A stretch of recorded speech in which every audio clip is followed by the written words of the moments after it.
Karibu sana kaka. Asante sana mdogo wangu. Kuna jambo tumelitambua, ndio maana nimekuja kukueleza. Kuna ujio wa mgeni ambaye ameingia katika kijiji hiki hizi siku za karibuni. Mgeni huyo ana nguvu za ajabu sana. Pia ana uwezo wa kufanikisha kupata mzigo tunaotafuta. Hivyo basi, tengeneza ukaribu wote unaojua.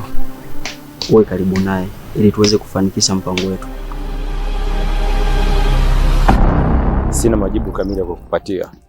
Endelea na mambo yako. Sikia.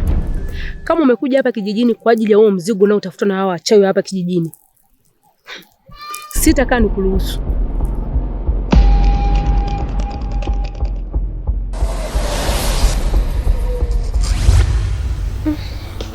Ni sawa kaka, lakini yule binadamu ni mgumu sana kumzoea.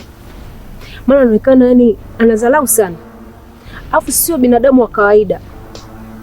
Kwa hiyo inatakiwa yani nitumie nguvu zingine za ziada ili niweze kuwa karibu naye.